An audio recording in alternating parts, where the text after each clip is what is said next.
All right. Good morning, good afternoon, depending on where you are joining us from. Thank you so much for joining us for the third in the Centering Youth Thriving webinar series. We are so glad to have you here as today our last couple of sessions, we've really focused on ecosystems broadly, and today we're going to dig in deeply to think about how learning experiences and thriving school systems really play a critical role in our learning and development ecosystems.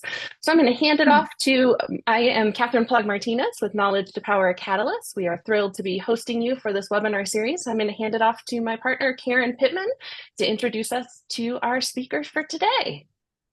Thank you, Catherine. And this is going to be an exciting webinar. Time is going to fly by, so I don't want to take much time, but I can't tell you how excited I am to have Michele Cahill and her colleagues, and I'll let her introduce her colleagues, join us today. Michele and I have been on this journey to help you thrive for more than 40 years together. We started in adolescent pregnancy prevention. We started the Center for Youth Development and Policy Research together. We have had so many journeys, and I'm so proud of Michele for when she was supposed to be retiring, taking on the task of really helping XQ Institute fully develop understanding of what it takes for schools to help young people thrive. And you're going to be so excited about what you hear today. But I just want to thank Michele and get us started and listen, and you're going to be amazed. Thank you. So Michele, take it away. Thank you, Karen, for that generous, warm introduction. And I am, and my colleagues at XQ are so delighted to be here. And thank you all for joining on this late August day. Youth thriving and centering youth thriving is, I think, our life's work. And it is so critical for young people today who are in such an uncertain world. And at XQ, we are fully devoted to reimagining high school in ways that will prepare young people to thrive, that will support the adults in their lives and support youth themselves to develop the kinds of knowledge, skills, and personal attributes that will enable them to thrive intellectually, emotionally, social emotionally, as citizens, as members of communities, and in their development of their progress in their education and economic futures. So here we are with all of you, ready to dig into what is XQ's goals, outcomes, and how have we organized the work so that we can really imagine school, reimagine school. And even the word school, we are reimagining because I think everyone on this webinar is very much committed to the core of schooling being individual and community development, at the same time that the structures of schools and the organizations of schools become very different than how they have been, in particular high school, for the past 100 years. That is, as Karen said, an ecosystem of learning. So while we are talking about school systems, we are also talking about systems of schools and systems of learning that generate participation from entire communities and generate a new kind of relationship between students and educators, community educators in many different types of organizations, so that young people have opportunities to develop their identities in positive ways that will prepare them for the future, to thrive in the future, and to develop their knowledge and skills and attributes. So what are we going to do today? The agenda for today is some introductions, and Karen began that. I am joined from XQ by Anne Catherine Kimball, who is our Director of Learning, who will be leading the activity work that we're doing here, and is very involved with our learning experience work. Ali Berry, who is comes out of both a learning and technology, pardon me, and being a teacher, and then going into educational technology and into expanding civic work through developing Composer that some of you may be familiar with. And Lauren Bierbaum, who is a researcher, has been central to the development of the competencies. And Lauren Wilson, who directs our overall organization of all of this work on the ecosystems. So we are going to look at the XQ competency framework. Why? How are competencies and a competency framework related to youth thriving, and why do we think it's essential for supporting youth thriving? How have we structured it? Why do we think it's any good? What's the research evidence that this will directly relate to the development of the capacities for thriving in young people?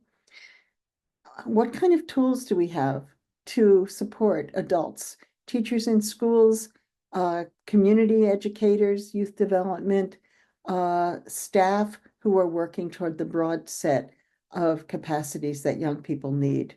How do we put these together in reimagining what is the content of school? What are the experiences? What do young people do, who they do it with, and how do they make meaning? What kind of content do they come in contact with? We call learning experiences.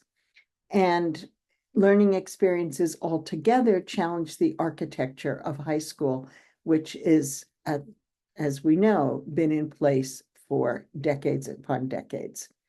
Then you are all going to do some work. We're going to divide into small groups and have the learning experience design mini sprint, which we'll talk about when we get to that. But I think it's going to be a really exciting part of the day and very, very engaging for you. So let's start. Next steps. Join us in doing this.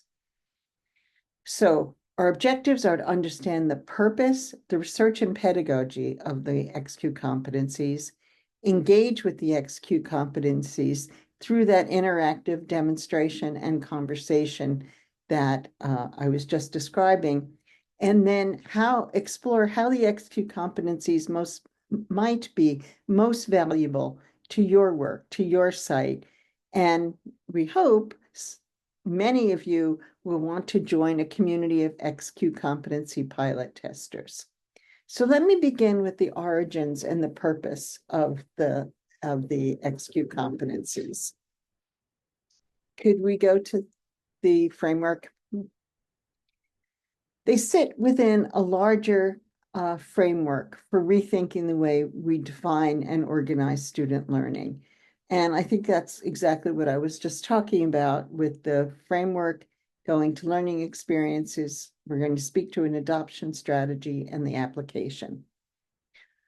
So starting from the beginning, could I have the learner outcomes slide?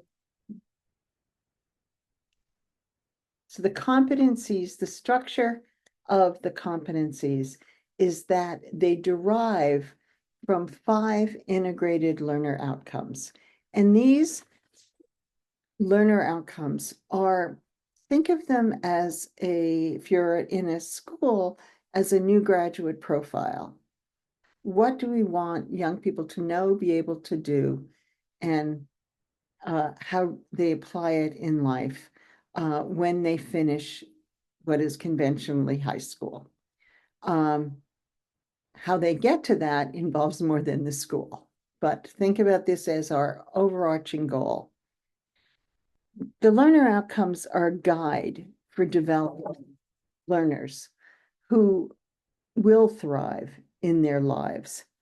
What do they need? If we were talking about conventional school, we have the Masters of Fundamental Literacies. And we still have that. That is building an academic core in literacy and mathematics, being critical readers, compelling writers,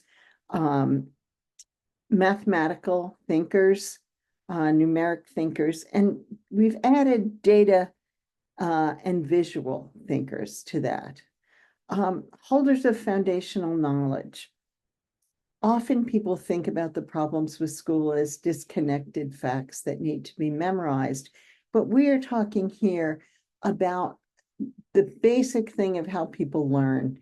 That is, knowledge builds upon knowledge, and foundational knowledge is necessary to take a seat of power in society and to also understand society and be able to understand both and be curious about the sciences of the world, its history and culture, engaged participation, understanding. An easy example is understanding climate change through science. So foundational knowledge is really crucial. Those are the two learner outcomes that are most associated with high school, with school. We have added 3, which integrate with the other 2, but need to be called out and need to be strived for in schooling. And that is original thinkers for an uncertain world, sense makers who can be generative thinkers, making sense of confusing information, generous collaborators for tough problems. We all work in teams. We have a diverse society. We have to learn to appreciate diversity and working across groups. And learners for life, self-directed, self-challenged, curious learners and curious thinkers. Those 5 learner outcomes are the basis that the 37 competencies derive from.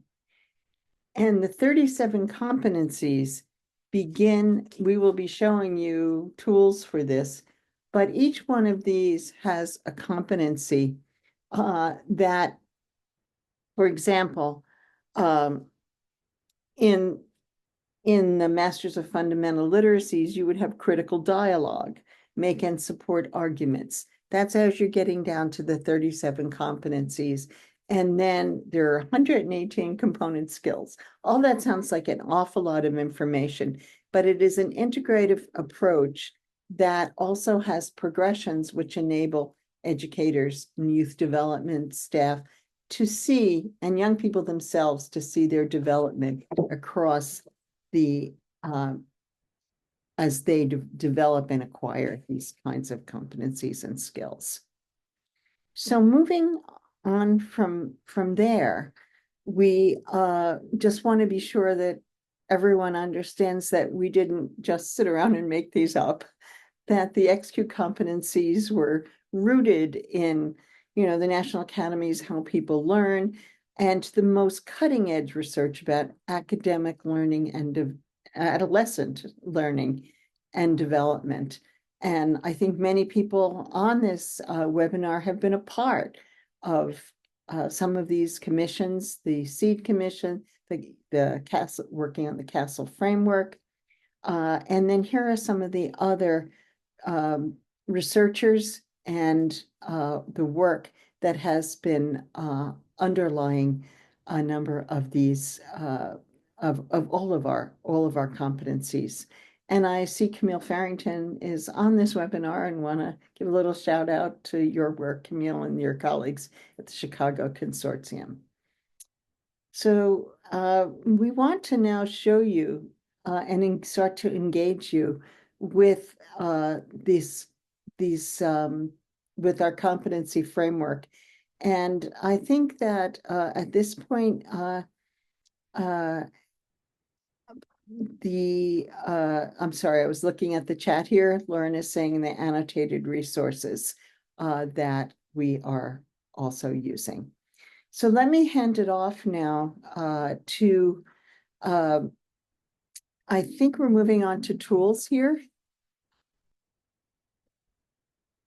But Karen or Lauren want to let me know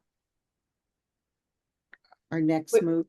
We have one more quick research slide that we'll just throw up there so that I can say hello and add my shout out and gratitude for those of you who are on the webinar whose work is represented in these bibliographies.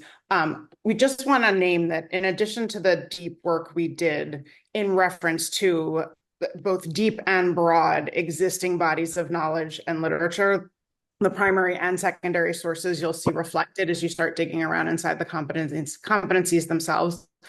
We've also begun pilot testing them on the ground to see how they behave in the wild, and submitted the framework itself to some formal and technical review to make sure that conceptually it hangs together and that we're on track to create the kind of validation for it that we would ultimately want to have in the out years. And so know that this has been touched by, both informed in the development and then tested in real world by not only our academic and research experts in the fields of youth development and neuro and pedagogy and social work and on, but also by XQ educators and students. Students were deep in informing the development of the framework as well. And then we have a white paper available on the website written by Centering Youth Thriving's own Karen Pittman, along with support from Steph Jones and her team at the ESA lab at Harvard, putting the competencies up to the technical review against other existing frameworks. In addition to that, we have a pre-publication paper by Rich Lerner that just lays out some of the conceptual issues and digs more deeply into the research background. So if folks have questions about the knowledge base, the evidence base, know that you can contact any of us. You'll see plenty of opportunities to sign up, give us your email, ask questions. And so we're happy to pass those things along as folks really dig in more deeply and want to know what the basis and the foundation for this all is. So with that, I will now pass off to my colleagues to talk about how we make this thing live in the world. Awesome. Thanks, Lauren and Michele. As Michele shared, I'm on the product team where we work toward the goal of how we can help educators implement all of this to propel school transformation and really make these competencies real in the day-to-day classroom and student learning. So we've started with a few tools that I will briefly introduce you to, and you'll have a chance to dig into more yourselves later on in the session. So first, the Competency Navigator. So the Competency Navigator allows you to easily explore and access these 37 competencies. And for each competency, you can find teaching resources, and you can find the learning progression for each component skill, which can guide instructional planning and assessment. Forgive the small font, but you'll have a chance to dig in yourself. The Navigator is powered by an AI-based semantic search, and this can allow you to enter an upcoming topic, a standard, or a question, and you can see suggested competencies and component skills to explore further. So for example, a search for civic discourse suggests competencies such as critical dialogue, case making, power dynamics, and then you can go further and explore the competencies and resources from there. We've also been developing a set of competency-based activities, which you can see here in this library. And, as you can see here, they're activities for communication, collaboration, receiving feedback, and other competencies. And so let's say you're a teacher looking for something on critical thinking. You could find an activity here that describes the relationship that focuses on synthesis. And you can preview it, you could share with other colleagues, open it in Google Drive. And each activity begins with a hook, and then it culminates with an application, which includes some guidance for tailoring the activity to your core academic content. So we have about 20 activities currently on the website, and excited for more to come out this fall, and also to engage educators in creating and sharing their own activities. So as you can see here, we started to build out an online community, starting with early adopters, where folks can go for collaboration, inspiration, and support. And we're using Facebook for now, but exploring other venues and other digital platforms. So lots more to come. There's a lot of work underway. Here's a couple designs of some work underway. We're preparing for another release this fall, and we really hope to learn from all of you to inform what comes next.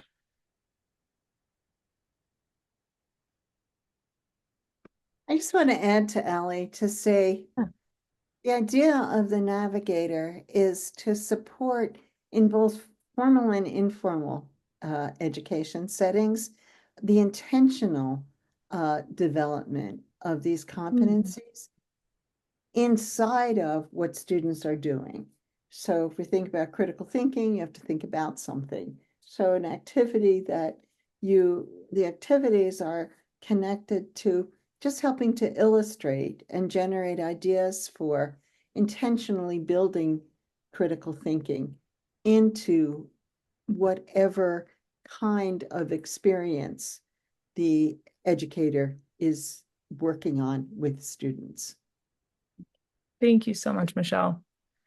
And actually, with that, we can the next slide. Michele showed this in the beginning of the call, but we also have a deck of XQ competency cards to further support with that. And so this deck, it's organized around the XQ learner outcomes. Each competency has its own card, and each card links to the navigator. And so you can use these as a way to learn about the structure of the competency framework and explore individual competencies. And we've found that they can be used as a hands-on tool in PD sessions with other educators or with students to map out learning journeys and design learning experiences, which we'll talk more about in a moment. So with that, I will pass to my colleague, Anne Catherine, teacher extraordinaire and expert in learning experience design. Over to you, Anne Kay. Allie, thank you so much. Michele, thank you so much. Lauren Beerbaum, thank you so much. I have the most fun part of this entire experience, in my very humble opinion. We are going to talk about the ways in which the XQ competency framework itself really generates and supports what we like to call at XQ learning experiences. So we believe that a high quality learning experience is something that is multidimensional. It's aligned to our XQ competencies. We believe it's project-based, it's high interest. We also believe that a learning experience that is high quality sparks curiosity, is authentic, is rigorous, and very expansive in its use of time and space. So gone are the days where you are standing at the front of a classroom and students are taking notes, and this is just what it looks like for the next 179 days of your school year. We are creating an environment, we are creating the conditions that really force teachers and students to meet the science of learning to the art of teaching. So we're going to go to the next slide. We're going to go to the next slide after that. And I want to give you all 2 minutes to click into the Competency Navigator. Lauren Wilson put the link in the chat just a few seconds ago. You're going to have exactly 2 minutes to click through what the Navigator has. And I want you to go a level deeper than just the image you see here. Click on the yellow image for our competence itself. That's Masters of All Fundamental Literacies. Get even closer, drill down even deeper until you get to the competency builders. You have 2 minutes. I'm going to ask everyone to go off camera so that you are not distracted.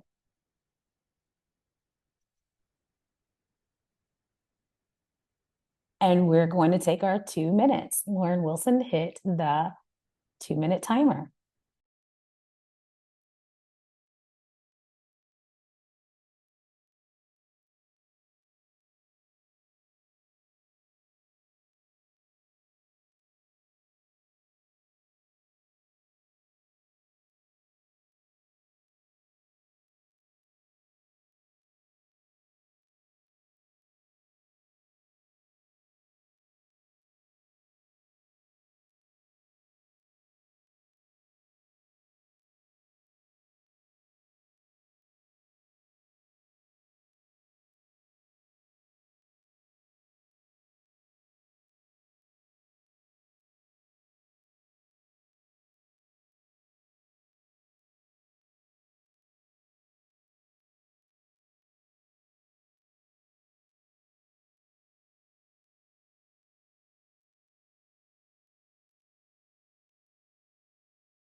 You're down to 60 seconds. If you are stuck on one color, this is a really good time to test out another color, AKA another learner outcome.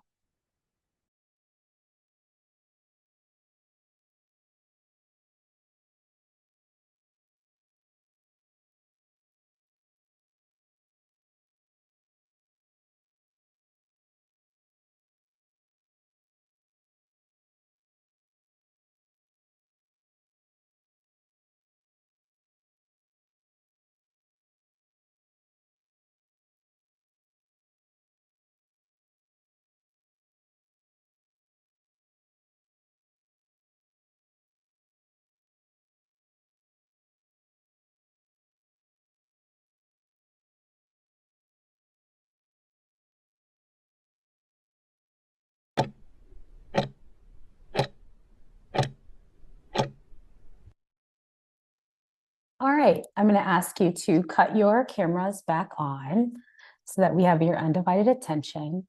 And now in the chat, I want you to list as many competencies as you can. No, I'm just kidding. Just kidding. I'm glad you're paying attention. So what you just did was you got familiar with some of the competencies and sub-competencies that live within our framework. This is where you're going to want to put your memory to test. What we're going to do next is we're going to watch a clip from our partners at I Thrive at one of our schools in New York City, a part of the New York City and XQ partnership from our Imagine portfolio. This is so cool. So we're going to watch the simulation of the Cold War. You're going to see students going back and forth about very diplomatic decisions that are pretty costly, as they will come to find out. And while we're watching this, I know you very quickly for 2 minutes just click through the competencies, but try and remember even just the learner outcomes. Are you seeing examples of students being learners for life? Are you seeing examples of students being generous collaborators? Do you see examples of students themselves being holders of foundational knowledge? So really hold tight to at least those 5 learner outcomes. And then we'll have time to go back into the navigator to choose to think about very quickly what you're seeing in this clip. Okay, undivided attention. Go ahead, Lauren. You'll learn key tools of diplomacy, analysis, awareness, advocacy, and collaboration. These tools will be invaluable as you learn to recognize power in different forms, to find the reliable information you need, and most of all, to keep the world safe from nuclear annihilation. You have to be very quick. You have to understand what's all the messages that are coming, read it really fast, and then make a quick decision that you stick with.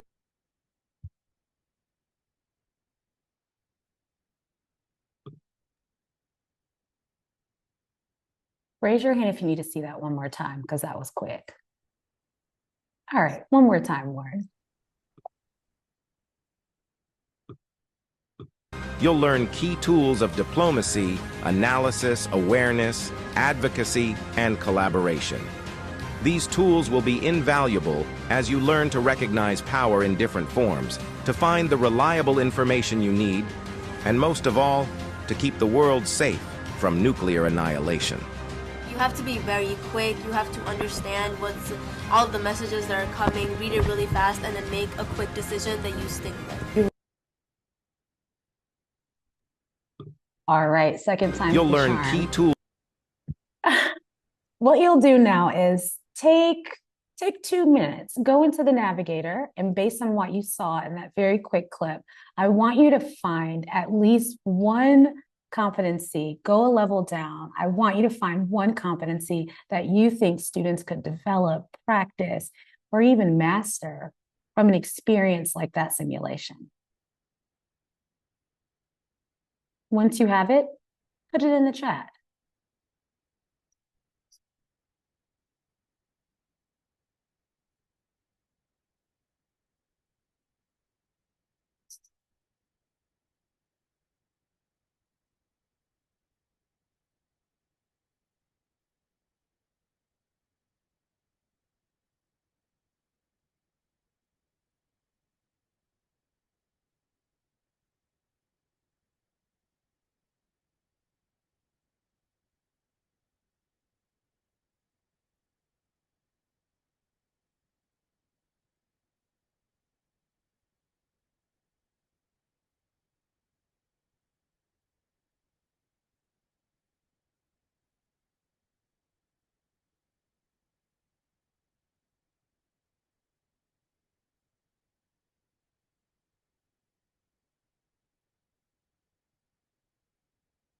Counting down from 5 if you haven't got yours in there. 4, 3, 2, 1.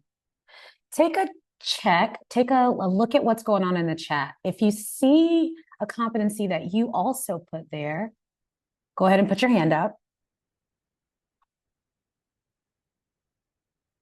All right, hands down. I'm going to ask us to do something a little funky. I'm going to ask us to all come off mute at the same exact time. And I want us to say the competency that we popped into the chat. If you didn't put one in the chat, I just gave you a chance to go to the chat and get one that you didn't put in the chat. So do that if you didn't do it. So we're all coming off mute in 3, and 2, 1. What Navigating competency did you conflict. choose? Negotiating conflict. Okay, I heard navigating power. I heard negotiating conflict. I heard problem solving. So here's what we're going to do next. We're actually going to show you the entire clip. As you're watching, if you have 2 screens or if you think you're tech savvy, you can probably pull up the navigator and be looking at the same time. But I'm not that brave. So we're going to see the entire clip, and I'm going to give you more time afterwards to choose more competencies that you see. So get comfortable. It's about 4.5, maybe 5 minutes. Kick your feet up. It's really, really cool, and something that I am very, very grateful that students get to experience as they're learning about history. All right, here we go. Go, Lauren. You'll learn key.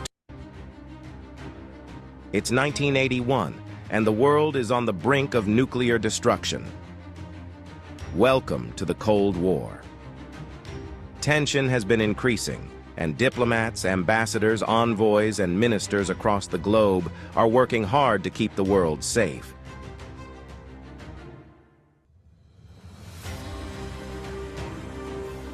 You are about to be one of them.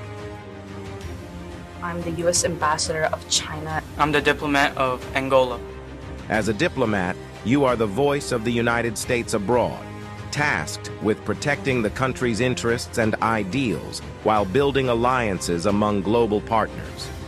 If I was a worker, I would not care about capitalism or communism right now. I'm caring about this pro-solidarity thing. Exactly. You have to build the relationship. You advocate for the U.S. among like-minded allies and tough political adversaries alike. On many stages across the world, U.S. interests are under threat. Your job is to know your stuff, recognize power plays, keep options and channels of communication open. Keep U.S. influence as a global superpower alive while protecting relationships around the world. This won't be easy. Did you remain neutral then? I think so. Yeah, that's probably the best option for you. Yeah. Your fellow U.S. diplomats will face challenges alongside you. They have pieces of the larger global puzzle you'll need to succeed. Oh, wow. The clock is at 100 seconds. Collaborate with them. Learn with and from them. Yes. Oh my God. Oh, okay. Luckily, you have some time to prepare. As a diplomat in training, we welcome you to the Foreign Service Institute. You'll learn key tools of diplomacy, analysis, awareness, advocacy, and collaboration. These tools will be invaluable as you learn to recognize power in different forms, to find the reliable information you need, and most of all, to keep the world safe from nuclear annihilation. You have to be very quick. You have to understand what's all the messages that are coming, read it really fast, and then make a quick decision that you stick with. Okay, so we know the drill. I'm going to ask Lauren to go back to slide 14 so we have our 2-minute timer. And I'm going to give you 2 minutes to turn your camera off. You're going to go in and you're going to try and find one competency from each of the learner outcomes that you think you could have students practice, learn, you could assess, or even students could become proficient or masters at this particular competency. 2 minutes. Your goal is to try and find at least one from each learner outcome. Go.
You're down to 30 seconds.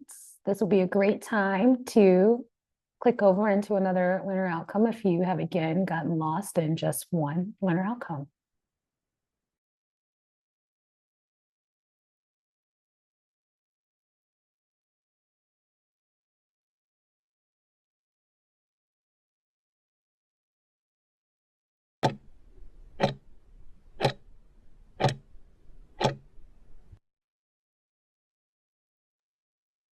That's our 2 minutes. Lauren, can you take us to slide 19?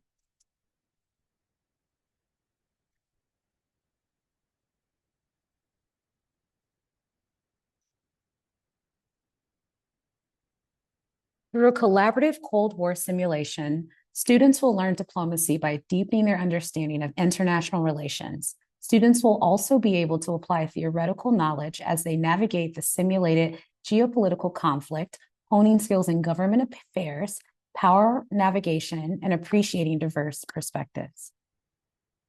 I'm going to ask us again to all come off of mute, and I want you to say 2 competencies that you think you could assess.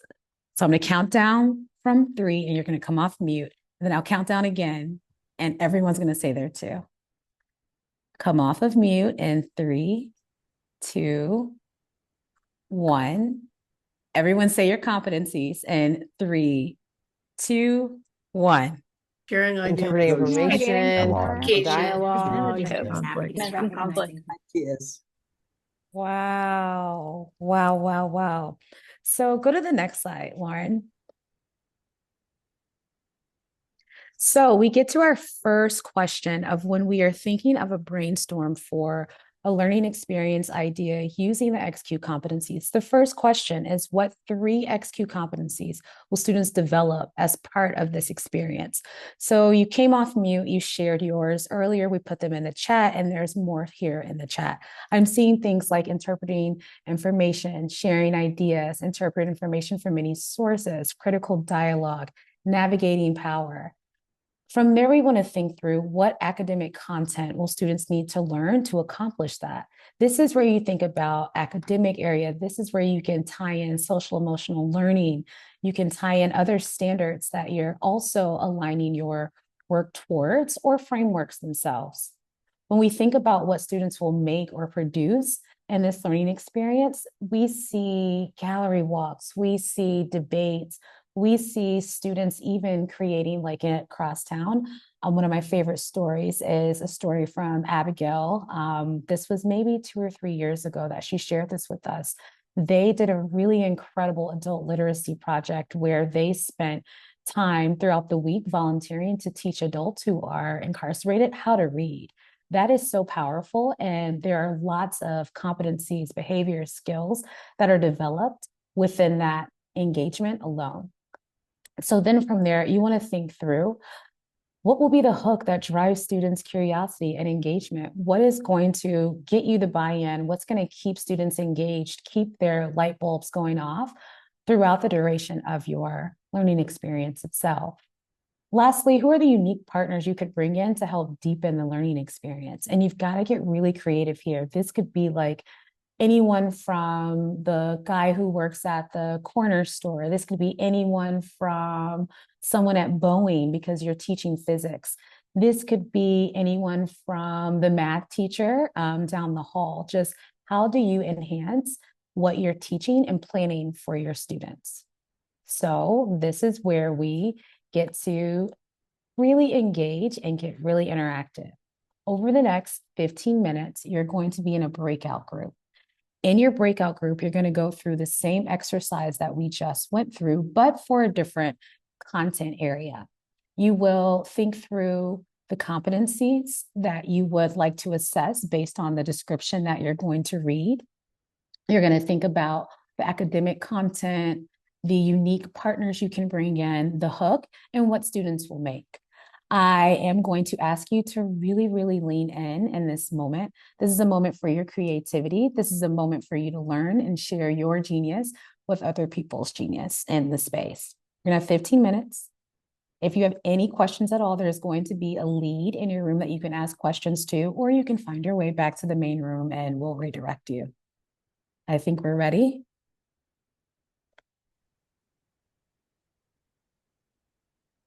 Okay, I'm seeing smiles, I'm seeing nods. Oh my God, this is my favorite. So we're gonna do something a little funky. We are going to go into brand new, all new breakout rooms. And I want you all to share what you all talked about in your original room. If you end up going back to a room and your bestie from your last group is there, please rock, paper, scissors to see who's going to share, or just both share, because two people experiencing the same thing sometimes experience it differently. So Catherine, we're going to go back into new breakout rooms so people can share the new ideas that they came up with. What was that experience like? What did you uncover? What did you discover? What did you hear that's got you really excited to run home and tell mama about? You're only getting 3 minutes in this space. Send them off, Catherine. All right, here we go. Okay, and we're back. If you were cut off from something very important you were saying because of the timer, please do not blame me, blame technology. So I'll take 2 volunteers to share whole group about something you've heard about someone else's experience.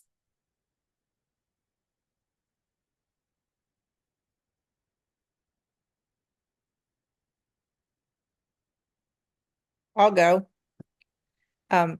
They talked, I thought it was interesting that they talked about having to switch prompts because no one in the group had the knowledge to do the first prompt, which they brought up the fact that teachers would have to have a lot of knowledge to use the prompt. So I thought that was just interesting. Thank you for that.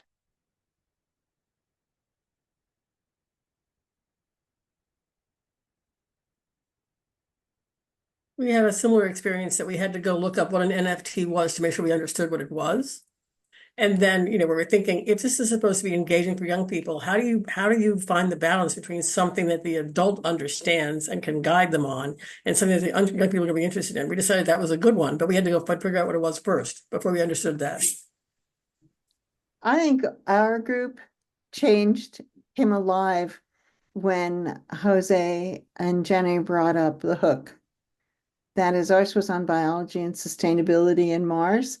And their suggestions for project management as a skill needed in the future, but changing the hook being entrepreneurship and gamify and making it a competition rather than two students working together, which is more like an assignment, right? Kind of the idea of teams trying to solve this challenge through in biology, in sustainability, but doing the work as part of something that could be a product that they produce. I love what Cheryl's saying, how to combine hook and substance. Okay, so I'm going to ask us to do one more thing. I'm going to ask us to go back into the navigator, and I want you to choose one competency that you think that you developed today.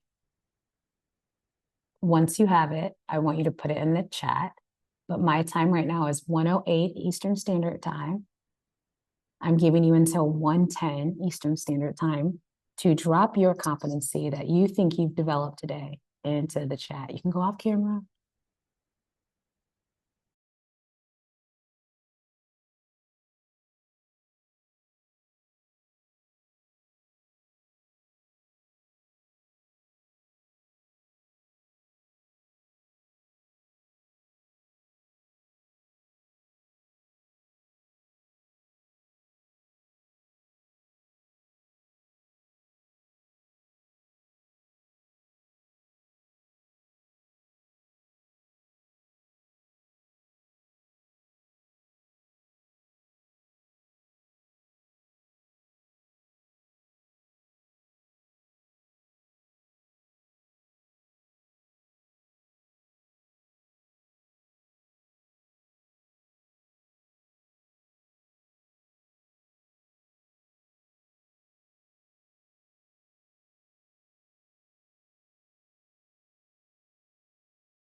All right, come on camera, come on mute. Shout out the one you think you did.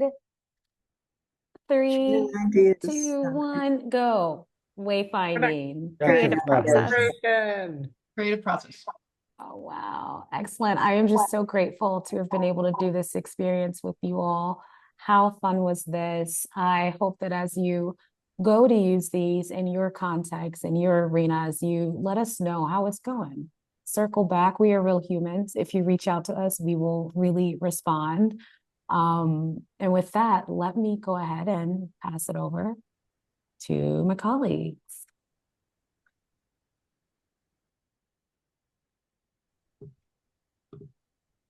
Right, well, I will hop in to say XQ has generously given us some next steps that we can do.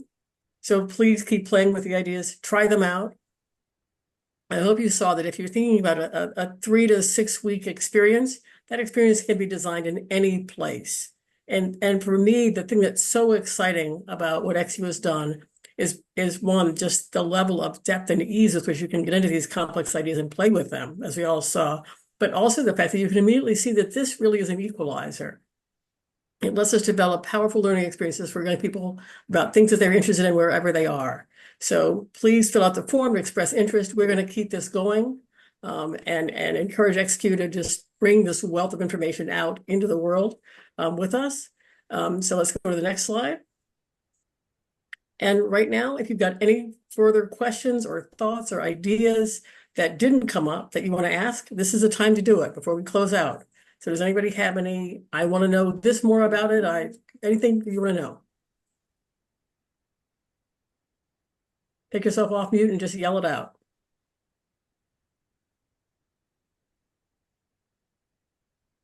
I want to know, thanks, first of all, XQ folks. It's just really great and deep, thoughtful work. So I know that there are XQ schools, and how do you think of like in terms of a broader theory of changing high schools beyond, so XQ schools is one way to do that, and I imagine you think of those both as kind of demonstrating what's possible and providing the raw materials for people to create those things. So, but just how do you think about XQ and the broader like systems change for high schools? Well, let me take a quick stab at that. We have the learner outcomes, the competencies, but then the design principles, which are principles of how you design a school, and what needs to be present in the context in order to actually create these kind of learning experiences that disrupt conventional teaching, because you're not doing it into empty space, right? You're doing it into something that exists, or you're creating a new school. So mission and culture, caring and trusting relationships, meaningful, engaged learning, networks and partnerships, partners for schools, and then, of course, some of the technical parts, like using time, space differently, different ways. So it's almost like it's, well, it isn't almost, it is an integrated process, right? That creates the conditions, the leadership, and the new structures that enables new instructional innovation and instructional design.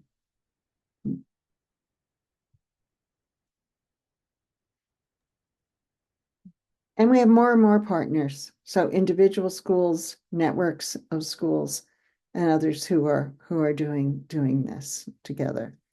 Yeah. But individual teachers or organizations, after out of school time organizations, could start with the competencies. You can enter in different places, all the way through to the state. You know, New York State's revisiting its graduation requirements. We're going to be changing them.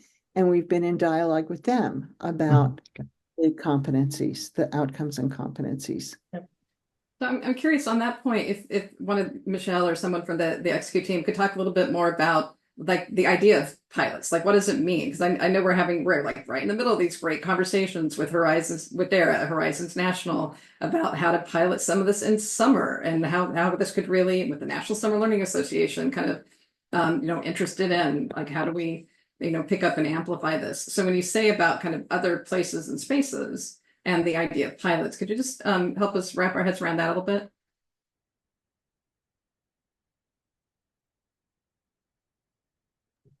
Allie, do you want to talk a little bit about the pilots, maybe? Or Yes. Anne? Yeah, so I think that there's a few ways to engage. I think with the competencies, what's already out there, we would love to just get feedback. And so if with this fall, there'll be a sign up on the platform itself. So that'll be an opportunity to sign up and express your interest in being a beta tester. And so that would be kind of a community to stay in closer dialogue and feedback with XQ. And then in parallel, I know we've been starting to put our heads together around what a pilot that specifically focuses on like out of school time could look like. And so we're thinking that perhaps would be something that might be in the spring. And so we might do some PD sessions this fall to kind of just have more exposure, interaction, and get, see if folks are interested. And then would be something we'd follow up on for to kind of have a more structured pilot next year.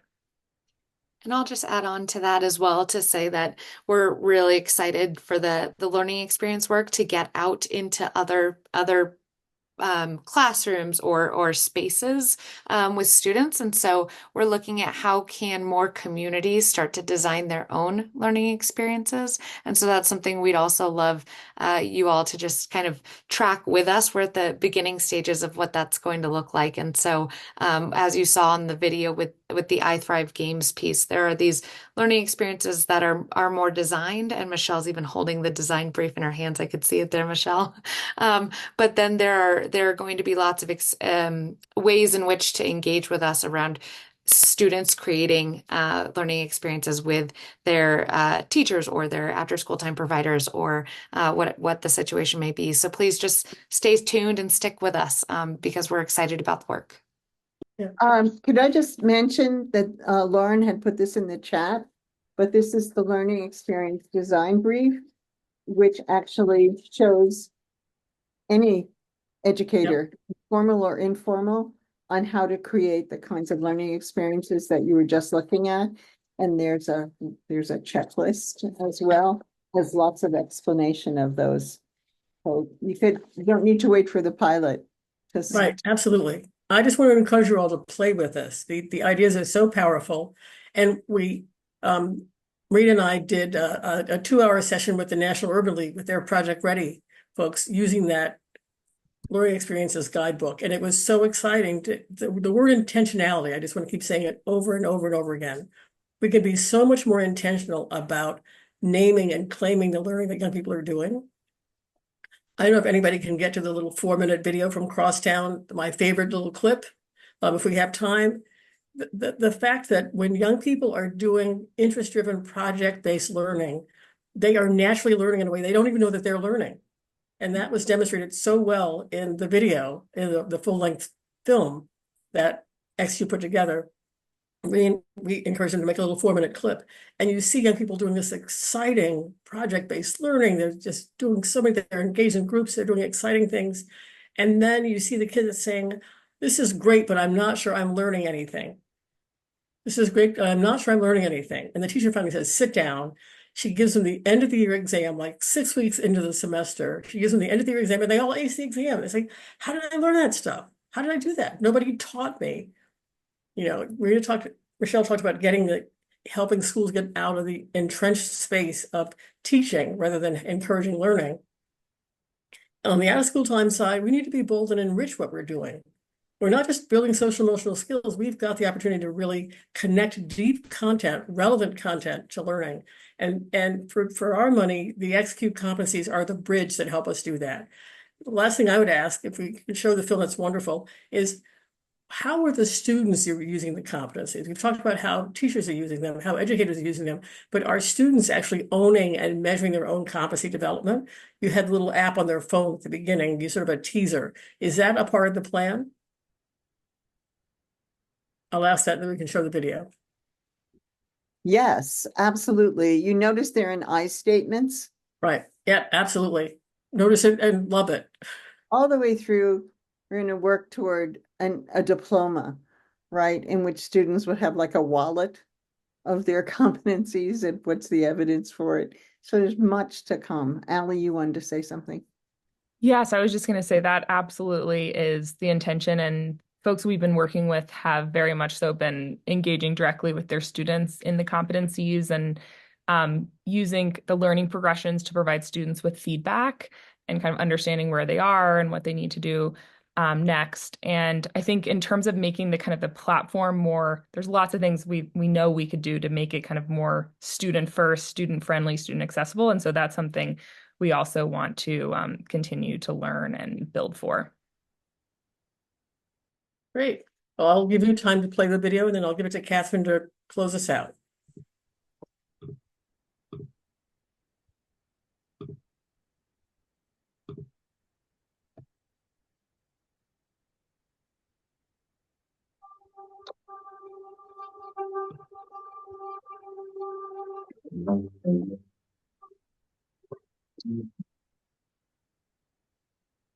We are the pioneer class of Crosstown High School.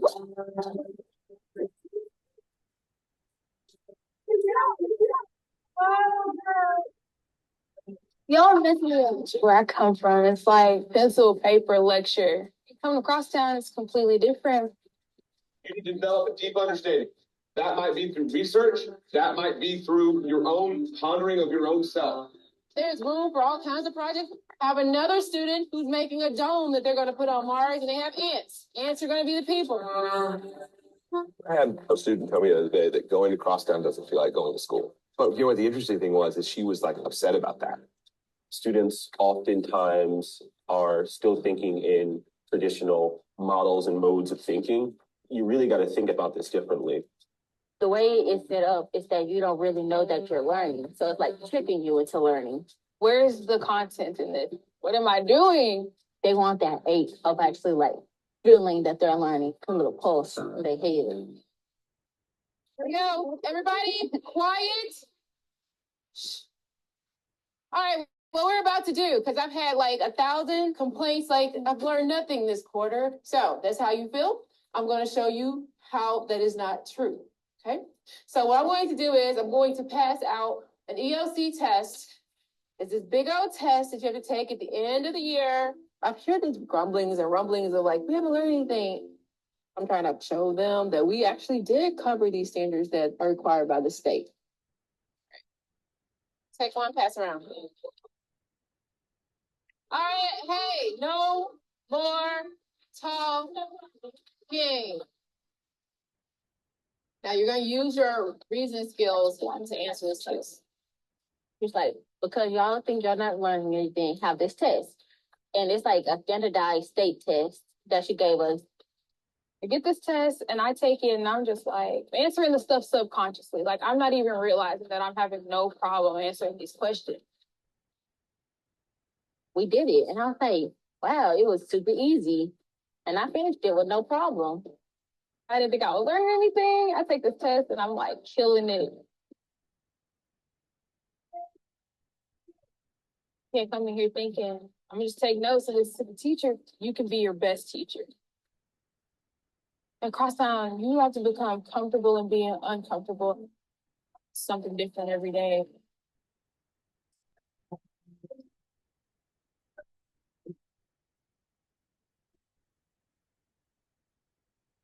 Good morning, Yetis. Seniors, don't forget that today is your final presentation of learning. Hey y'all, I'm Haley Harris, and this is my presentation on learning, a reflection of my Crosstown High experiences. Freshman year, it was just kind of all over the place. It was very new, but it was like super developmental for us. Now you're like full adult young men and young women who are confident and can speak, advocate for yourself. Just to see y'all in that space and the growth you've had in that moment has been like super powerful for me. And you guys, it's a life skill that I think you're gonna do so much more and greater than I ever was able to do. I plan to go to Rhodes College.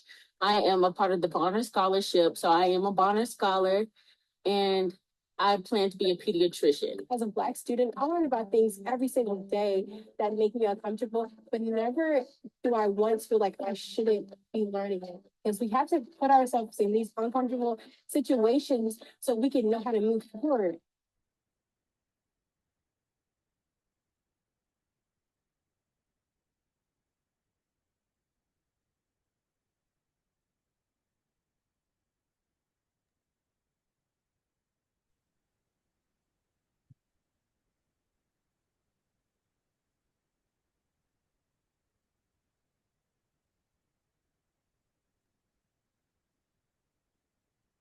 Thank you. Thank you all for joining with XQ, and thanks KPC for allowing us to be presenters and engagers with all of you on this webinar. Absolutely. Thank you. Thank you all so much for joining us today. Lauren has just dropped a feedback survey into the chat. We'd love to hear from you on today's webinar. And we want to remind you about what is coming up. Our next webinar will be on September 3rd at the same time. We'll be exploring and learning about an organization called Community Share and the idea of a human library to really think about how we can harness the full assets of a community to fuel learning experiences like the ones that we've talked about today. And then we'll be back together on September 17th to learn about credit for learning outside of the classroom and how that is happening across the country. You can register and learn more about all of those webinars on our website, which I will drop in the chat momentarily. So thank you all so much for joining us today, and we look forward to seeing you again at the next one. Thank you. Thanks, everyone. Bye.